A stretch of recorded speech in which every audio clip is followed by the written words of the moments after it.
You know that one old, kind of useless thing in your house that you just can't bring yourself to throw away? Well, you are definitely not alone, and there's a fascinating psychological reason for it. Today, we're going to dive into why we hold on to certain physical things and what they secretly do for us in our, let's face it, increasingly chaotic digital world. So, we're not going to start with some big complex theory. Nope, we're starting with a feeling. A feeling I bet pretty much every single one of you knows really, really well. I want you to just think about it for a second. What is it for you? What's that one object, probably sitting in a drawer or a box or maybe even out on a shelf, the one that has somehow survived every spring cleaning, every move, every single decluttering purge? Maybe it's a faded concert ticket from the best night of your life, or that old sweater that's full of holes, but, it just feels like a hug from the past. It could be a drawing you made as a kid, or a dusty trophy for something you barely even remember winning. Whatever it is, these things, they feel like they hold some kind of power over us, don't they? Well, turns out there's a reason for that. Now, to really get why we cling so tightly to these physical objects, we first have to look at the world they're pushing back against. We need to talk about the digital ocean we're all swimming in every single day. Just think about it. So much of our modern identity, our memories, our photos, our social lives, it all exists as just pixels on a screen. And that whole digital existence, it's incredibly fragile. It's really defined by this constant nagging uncertainty. And right here, this is the crucial contrast. Our digital world is fleeting. Social media platforms change, photo services shut down, hard drives crash, and poof, things can disappear. It's a world of constant updates. But the tangible world? An old photograph doesn't update. A book on your shelf is stable. You can hold it. It's real. It persists.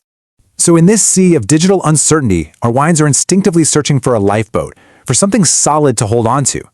And that brings us to the key idea of this entire explainer, the power of anchors. This is the term you gotta know. A material anchor. It's a physical object that grounds us.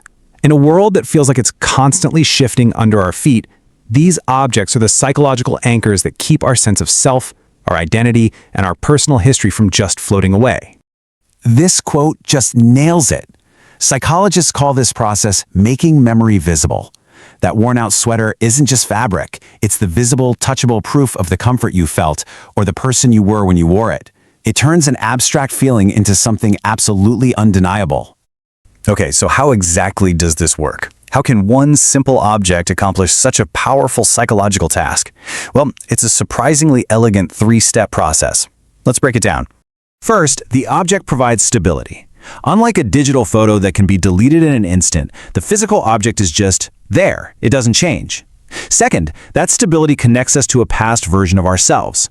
The simple act of touching it can trigger a whole flood of sensory memories that a picture on a screen just can't replicate.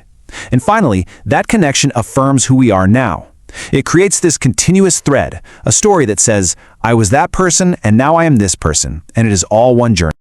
So, the crucial takeaway is this. Material anchors are so much more than just clutter or sentimentality. They're physical evidence. They are the artifacts of our unwritten personal history. They prove our story is real. This brings us to a really interesting question, one that looks right into the future. If these objects are so important, it forces us to really think about what we're choosing to save. So ultimately, we're not just keeping things, we're actually curating the evidence of our own lives. When our digital footprints inevitably fade or become inaccessible, these are the items that are going to remain to tell our story, to ourselves and maybe even to others. So I'll leave you with this question to think about. That one old thing you thought of at the beginning, it's not just an object, it's a choice.